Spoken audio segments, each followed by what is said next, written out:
자, 미수론입니다. 자, 먼저 미수범의 일반 이론. 첫 번째, 범죄 실현 단계라고 되어 있죠. 범죄 밑줄 그시고, 이때 범죄라고 하는 것은 각조에 나와 있듯이 이 고의범을 말합니다. 과실범은 X. 범죄 결심이 없기 때문에 예비음모, 착수, 미수 이것이 문제가 되지 않는다는 것을 꼭 좀 기억을 해 두시고요. 자, 그러면 실현 단계를 가기 전에 노트를 핍니다. 노트는 60페이지. 제가 항상 그림 그리기를 A가 B를 죽이려고 칼을 들어서 B를 찔러서 죽였다. 그쵸? 그쵸? 이 부분을 좀 더 자세히 한번 적어 볼게요. 자, 먼저 A가 B를 죽이려고 살인죄의 고의를 갖고 있죠? 이걸 뭐라 불러요? 범죄를 결심했다. 이런 말입니다. 그리고 칼 한 자루를 샀어요. 칼 한 자루를 샀어요. 이거를 범죄 준비 단계라고 하고요. 그리고 B에게 찾아가서 칼을 겨눴어요. 칼을 겨눴다는 것을 실행에 착수했다. 살인죄는 여기서부터 본격적으로 시작되는 겁니다. 찔러버렸죠. 찔렀다. 그래서 죽었죠. 그래서 기수가 되고 종료가 되었다. 살인죄는 즉시범이기 때문에 기수와 종료 시기가 일치를 합니다. 이 부분은 우리가 맨 앞에서 배웠죠. 그쵸? 그리고 기수와 종료 시기가 불일치한 경우도 있었죠. 체포감금죄처럼 기수와 종료 시기가 불일치한 것을 우리가 계속범이다라고 다 앞에서 배웠잖아요. 자, 그러면 또 앞에서 어떻게 배웠습니까? 이 기수가 되는 것이 범죄의 원칙적 처벌이다. 그쵸? 기수, 단독범, 자귀, 그쵸? 이런 것들은 다 원칙 처벌이라고 말씀드렸잖아요. 근데 잘 보세요.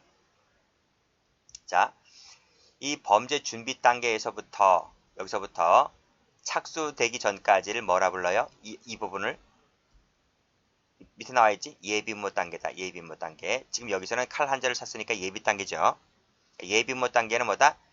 준비에서부터 착수 직전까지를 말합니다. 그리고 착수에서부터 죽기 직전까지를 뭐라 불러요? 죽기 직전까지를 미수 단계라고 불러요. 미수 단계. 그래서 이 예비음모와 미수는 기수가 원칙적 처벌이긴 하지만 예비음모와 미수는 반대로 해석을 하면 원칙적 처벌이 아니에요. 처벌이 아니고 대신 특별 조항이 있을 때, 즉 법조문에 처벌하겠다는 특별 조항을 마련해 놓고 있다면 그때 비로소 처벌될 수가 있는 거예요. 됐죠?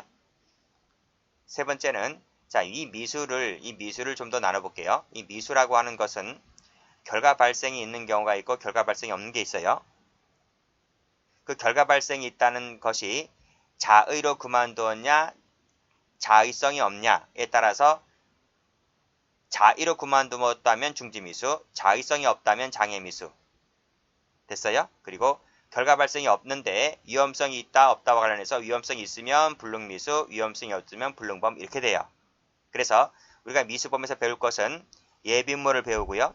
그 다음 미수로 넘어와서 장애미수, 중지미수, 불능미수 이런 것을 배워요. 그리고 법조문을 보게 되면 25조, 26조, 27조까지가 되어 있고 불능범은 조문에 없어요. 그리고 그 각각의 처벌을 어떻게 하는지를 잘 봐두셔야 돼요. 장애미수는 의무적 감경이고 중지미수는 필요적 감면이고 불능미수는 의무적 감면이고 불능범은 불가벌이다. 불가벌은 쉬운데 그 위에 세 가지가 좀 어렵죠. 그쵸? 이 세 가지가 시간이 지나면 막 헷갈려요. 헷갈리기 때문에 꼭 구별을 해서 꼭 암기를 해 두셔야만 돼요. 됐어요? 됐고 그 다음에 만약에 이 미수 등이 막 경합을 하잖아요. 한 사건 두고 막 경합을 하는 수가 있어요. 그러면 지금 가만히 보면 어떤 것이 피고인에게 제일 유리한가요? 필요적 감면이 제일 유리하죠. 그래서 필요적 감면이 제일 먼저 적용되는 것이고요. 그 다음에 뭐가 적용돼요? 의무적 감경이 유리한가요? 의무적 감면이 유리한가요? 여기 면제가 있으니까 감면이 유리하겠죠. 그래서 불능미수고요. 그 다음 마지막에 장애미수가 돼요. 이 얘기를 왜 하는가 하면 나중에 판례할 때 제가 설명해 드릴게요. 일단은 확실히 알아두셔야 될 것은 기수가 원칙적 처벌이다. 예비음모와 미수는 원칙적 처벌이 아니지만 특별조항을 두고 있을 때 안에서 처벌된다. 그럼 미수는 결과 발생이 있다 없다 관련해서 이렇게 네 가지로 나누어진다. 여기까지 일단 알아두시면 돼요.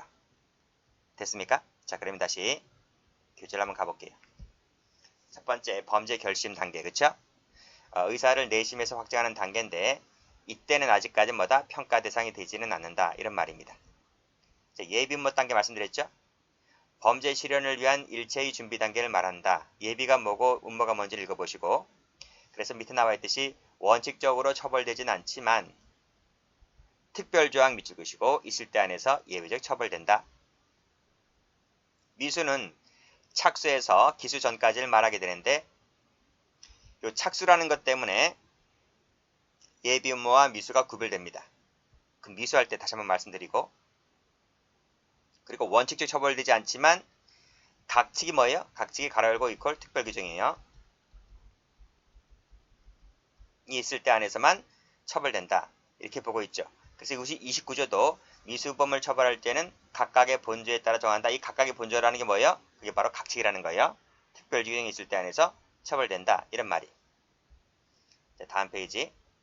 기수 나와 있죠? 기수는 범죄의 기본 형태이기 때문에 원칙적 처벌이다. 나와 있고, 종료는 뭐 말씀드렸고, 그쵸? 그래서 기수와 종료 시기 구별 시력은 우리 전 맨 앞에서 할 때 다 설명드렸던 겁니다. 됐죠? 여기까지가 좀 중요하려면 할 것이고요. 미수범의 처벌 근거는 별로 중요하지 않는데 간단히 한번 볼까요? 자, 노트를 한번 볼게요. 자, 이 첫 번째 그림 잘 보세요. A가 지금 살인죄의 고의를 가지고 칼을 들어서 푹 찔러 죽였잖아요. 그럼 뭐가 돼요? 기수가 되죠. 살인죄 기수입니다. 두 번째 그림을 보면 A가 살인죄의 고의를 갖고 푹 찔렀는데 안 죽었죠. 서 있잖아요. 반쯤 45도 서 있잖아요.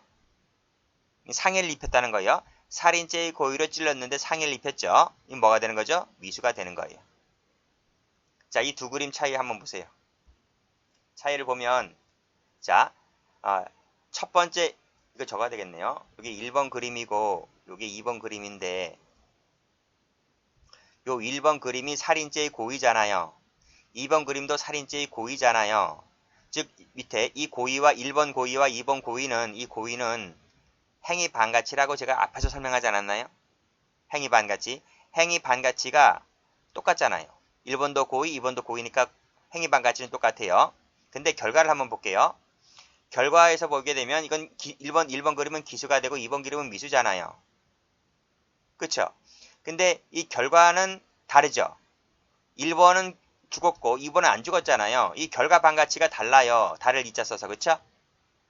그쵸? 따라서 한번 볼게요. 자, 행위 반가치가 똑같다. 행위 반가치가 똑같다. 이게 주관설이거든. 주관설. 자, 무슨 얘기냐? 다시 교재 한번 와보세요. 여기 주관설이죠. 주관설이라고 하는 것은 뭐냐면 미수의 처분 근거를 어디에 둔다? 미수의 처분 근거는 행위에 표현된 법대적 의사에 있다는 거예요. 즉 고의에게 있다는 거예요. 이것은 행위 반가치를 중시하는 주관주의 범죄론에서 긍정된다. 이런 말이. 자, 그럼 다시 한번 와보세요. 자, 이게 주관주의잖아요. 행위 반가치를 강조하는 것이 주관주의 아닌가요? 주관주의죠. 주관주의는 1번도 살인죄 고의고 2번도 살인죄 고의잖아요. 이 고의가 똑같다 했기 때문에 따라서 주관주의에 따르게 되면 기수범도 미수범과 똑같이 처벌을 해야 돼요. 왜? 1번도 살인 고의고 2번도 살인 고의였고 결과는 우연이라는 거예요. 우연이기 때문에 기수범도 미수범과 똑같이 처벌을 해야 한다는 것이 주관주의예요. 그러면 이 주관주의에 따르게 되면요. 결과 발생이 일어나지 않는 불능범은 결과 발생이 안 일어난다 하더라도 주관은 똑같잖아요. 주관은 똑같기 때문에 따라서 불능범도 처벌이 되어야 한다는 입장이고. 됐습니까? 그런데요. 우리 형법에서는요. 자, 쭉 가보시면 우리 장애미수를 취하고 있잖아요. 장애미수. 이 장애미수가 우리가 흔히 말하는 미수입니다. 이 장애미수의 처벌을 의무적 감경으로 하고 있잖아요. 자, 주관주의는 미수를 기수범과 똑같이 처벌해야 한다는 입장인데 우리 형법은 의무적 감경이잖아요. 그러면 우리 형법은 의무적 감경이기 때문에 주관주의에 비해서 처벌을 확대하고 있나요? 축소하고 있나요? 축소하고 있잖아요. 그쵸? 자, 다시 한번. 교재와 보시게 되면 자, 주관주의 내용을 보시게 되면 불능범도 뭐다? 법적 대적 의사가 표현되어 있는 것이기 때문에 불능범도 처벌을 하자. 불능범의 처벌을 긍정하게 되는 거고요. 자, 기수와 미수는 법대적 의사가 똑같기 때문에 미수도 기수와 똑같이 처벌을 하자. 동일하게 처벌하자. 동일동그라미 치시고. 그런데 우리 형법은 임의적 감경 사유가 되는 것이기 때문에 주관주의에 비해서 처벌을 축소하고 있다라는 입장이에요. 자, 비판점은 몰라도 됩니다. 비판점 필요가 없고 왜 객관설도 비판점이 필요 없어요? 거기까지는 문제가 안 나와요. 자, 그럼 객관설만 볼까요? 객관설이라고 하는 것은 처벌 근거를 구성요건적 결과 실현에 근접한 위험성이 있다는 견해인데 결과를 보고 있죠? 결과를 고려하고 있죠? 결과반 가치를 중시하는 입장이다 라고 보고 있습니다. 그럼 다시 한번 노트 한번 가볼게요. 자, 1번의 결과는 죽었죠? 2번의 결과는 안 죽었어요. 결과가 다르잖아요. 이 결과를 보는 견해가 객관주의란 말이에요. 객관주의. 객관주의를 보게 되면 불능범이라고 하는 것은 살인죄 결과가 전혀 일어나지 않는 거잖아요. 결과 발생이 전혀 없기 때문에 불능범은 처벌해서는 안 되겠죠. 그쵸? 자, 1번 그림은 죽었어요. 2번 그림은 안 죽었어요. 안 죽었다고요? 자, 무슨 얘기냐? 자, 이 주관과 객관이 합쳐져야지 이 그림이 이렇게 되는 거예요. 이렇게 동그라미가 하나로 합쳐지는 거예요. 그래서 기수 처벌하게 되는 건데 그 반반이 주관이고 반반이 객관이잖아요. 근데 이 주관은 1번 그림이나 2번은 똑같다고 했잖아요. 근데 1번 그림을 보면 이건 죽었기 때문에 50%가 딱 완전히 찼죠. 완전히 찼잖아요. 근데 2번은 안 죽었기 때문에 차다가 말았잖아요. 이만큼밖에 안 됐잖아요. 결국은 이 지금 하얀 빈 공간, 이 공간은 죽었을 뻔했던 상해 결과에서는 공백이 발생하는 부분이기 때문에 떨어져 나가는 거예요. 그래서 객관주의를 봤을 때는 이 빈 공백이 되어 있는 부분이 떨어져 나가다 보니까 이 부분은 존재하지 않는 것이다 보니까 기수범에 대해서 뭐다? 무조건 필요적으로 감경을 해줘야 되는 거예요. 객관설을 따랐을 때. 그런데 형법에서는 임의적 감경 사유가 되어 있다 보니까 형법 입장에서 봤을 땐 처벌을 확장하고 있는 겁니까? 축소하고 있는 겁니까? 확장하고 있는 거죠. 그래서 확장 사유가 되는 거예요. 다시 교재를 와보시게 되면 자, 내용을 보시게 되면 객관설 입장에서 봤을 때 불능범이라고 하는 것은 결과 발생이 전혀 일어나지 않기 때문에 불능범은 처벌해서는 안 된다.